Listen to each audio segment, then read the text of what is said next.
Section 6.2, Imaginary and Complex Numbers, Part 2. Okay, we're going to be dividing. This 3 in the denominator is going to divide both the 4 and the 3i. When it divides the 4, it's just simply going to be 4/3. When it divides the 3i, you can do the 3 divided by 3 and you get 1i or I.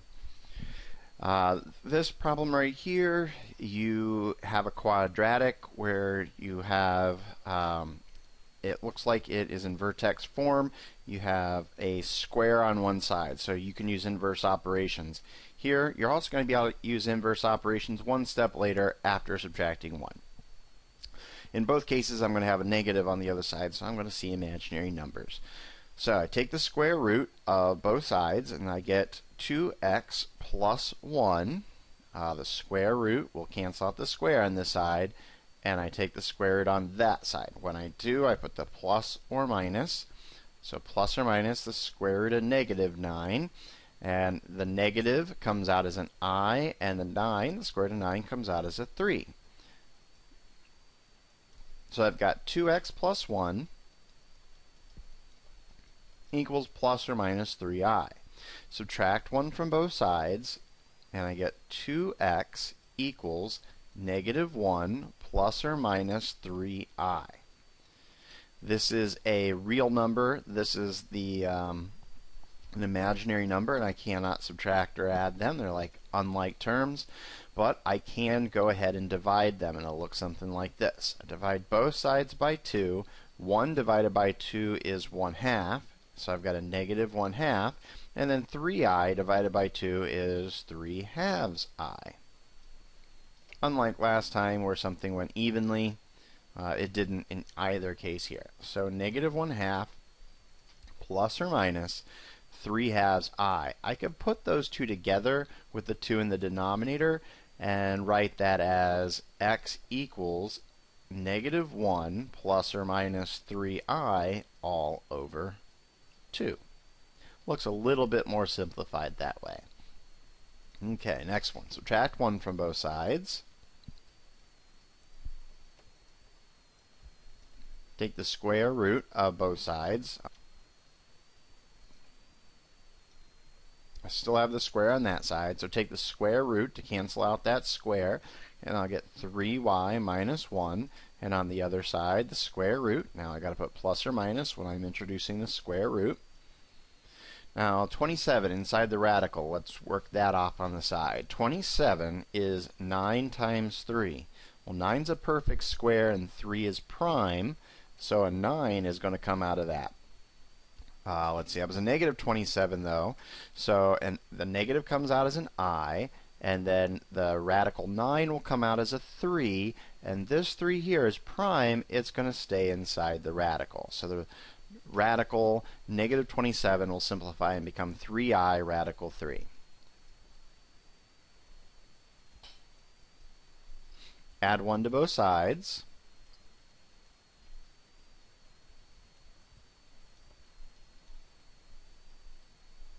Divide by 3. Now, when this term here, 3i radical 3, gets divided by 3, I can simplify this 3/3, but not this one, because that's not really 3. That's the square root of 3. So 1 times I is I. So I get y equals 1/3 plus or minus I radical 3. Okay, conjugates. You saw something like this in the last lesson. You want something to, last time it was rationalizing the denominator, and we wanted to get rid of the square root in the denominator. Here we want to get rid of the imaginary number in the denominator. So what we could do is multiply by I. What good is that? Well, notice I've left this blank. I'll come back to that in a second. If I multiply I times I, remember, I squared is equal to -1, which means that it is not imaginary anymore. An imaginary times an imaginary is real. Well, I times I will become real. So 2i times I becomes 2i squared, or 2 times negative 1, and I get negative 2. Alright, so that was left blank. I am multiplying by 1. Just like in the last lesson, you have to multiply by the same thing in the numerator and denominator. I'm changing the form of the number, what it looks like, not the value of the number. So now I put parentheses around the 4 minus 3i, the original numerator, and that I that I just created has got to be distributed to both of those terms. So I'm going to get 4i and then minus 3i squared. Well, I squared is negative 1, so it becomes negative 3 times negative 1, or it's going to become a plus 3. So I'll write that first. 3 plus 4i, because that'll become positive, and that already was positive.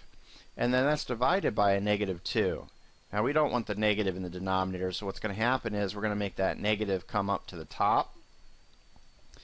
And since the numerator is not a monomial, it's a binomial, we're going to end up distributing that negative.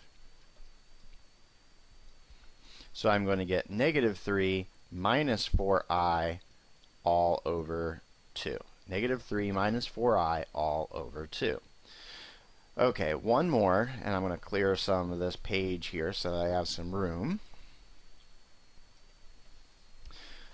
Okay, so this time I've got an imaginary number in the denominator, and it's a binomial. So what I'm going to do is I'm going to multiply by 3 minus 2i. Let's see what happens there.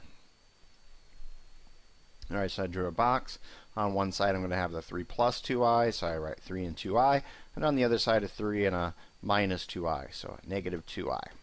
I get 9 there, I get negative 6i there, I've still got I, but what's going to happen is because those signs were opposite, that negative 6i added to this positive 6i will cancel, and I'll lose that imaginary number. And then for this imaginary times that imaginary, I'm going to get it to be real again. So negative 2 times 2 is negative 4, and then I times I is I squared. But that's negative 4 times negative 1, which is positive 4. So I've got a positive 4 and a 9 to add together, and that's going to be 13. Well, that's great. I don't even have a negative in the number that I need to deal with. Okay, but I can't just multiply by something over 3 minus 2i unless that something is 3 minus 2i. This is the number 1, something divided by itself. That means I'm not changing the value, I'm just changing what it looks like. Alright, so I'm going to have another box here. So I'm going to do this binomial times that binomial, so 4 minus 3i, and 3 minus 2i. Now I'm not going to get that wonderful canceling out of all imaginaries like in the bottom. That happened by design. Here it's just, well, what's it going to look like now? So I'm going to have a 12. Let's see, I'm going to have a negative 8i. I will have a negative 9i. So they're not opposites. They won't cancel out. When I add them together, I'm going to get a negative 17i. I haven't put anything here because this is going to contribute. Negative 3 times negative 2 is positive 6. So negative 6i squared. I squared is negative 1, so that becomes a negative 6. So I've got 12 added to a negative 6, that will be 6.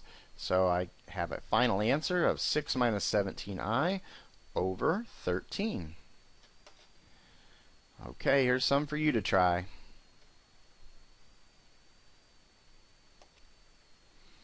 Okay, I'm about half done with these 3 problems. The one in blue is completely done and the red's about half done. So I want to go ahead and explain these. Take the square root of both sides. So the square and the square root will cancel each other out here. And I'll have the 5x plus 2. When I do that, I've got to put plus or minus. And the square root of negative 17 isn't going to simplify much. 17 is prime, but that negative will come out as an I. Then I subtract 2 from both sides, divide by 5. Since 2 is not divisible by 5, and nothing came out of here but the I, nothing here is divisible by 5, then this is my final answer. Okay, on this side, like I said, about half done. Subtract 48 from both sides, I'm going to get a negative 45. What I haven't done is dealt with this negative 45 at all. You don't even see me bringing out the I. Let's see, 45, does it have any perfect squares in it? Well, yeah, it does, because there's a 9 in there, and 9's a perfect square. So a perfect square of 9, a prime number of 5. So the square root of 9 is going to come out as a 3. The negative will come out as an I, and then this 5 right here, it wasn't a square or a pair, so it stayed inside the radical. So the square root of negative 45 is 3i radical 5. So that 3 that's in the denominator, it isn't going to go evenly into that 4, but it will go evenly into that 3, so I'm going to go ahead and separate this. 4/3 plus or minus, and then the 3/3 I becomes I radical 5. Now keep in mind that 3 divides that 4 as well. You see it here. So when you see me cross this out, it doesn't eliminate that 3 all the time, just this once. So 4/3 plus or minus I radical 5. Okay, the last one, I'm going to multiply by 3i. Let's see, last time I multiplied that 2i, oh, it's gone, but that 2i times a 2i, and I ended up having to distribute a negative. This time, what happens if we multiply by a negative 3i on the bottom? Well, we get a negative 3 times a positive 3, and that's negative 9, and an I squared, but I squared is negative 1, so that becomes a negative 9 times a negative 1, and that's 9. Great, we don't have that negative to distribute. Oh wait, we do, because we created a negative on the top, and that's going to have to be distributed anyway. So when I had a problem like this where I had a binomial, you do want the opposite sign. If it's a monomial and it's imaginary, it doesn't really matter whether you put a positive I or a negative I. You're going to have to deal with that negative one way or the other. So I've got negative 3i times 2, and that's going to be negative 6i. Now that's going to end up being the imaginary part, so I'm going to actually write that second, so I'll leave a little room here. And then I've got 5 times 3 is negative 15, but I will also have an I squared. And I squared is negative 1, so I've got a negative 15 times a negative 1, so that's 15. So I got 15 minus 6i, all divided by 9. Let's see. I can simplify. There's 3's in everything. So let's see. The 15/9, that would be 5/3. And the 6/9 is 2/3. So I could separate it, but since they're both divisible by 3, I'd be putting it back together again. Here's what I'm saying. I would have 5/3 minus 2/3 I, but since I have the same denominator for both, let's just keep that denominator of 3. So 5 minus 2i over 3. So there you go, some more difficult problems with imaginary and complex numbers.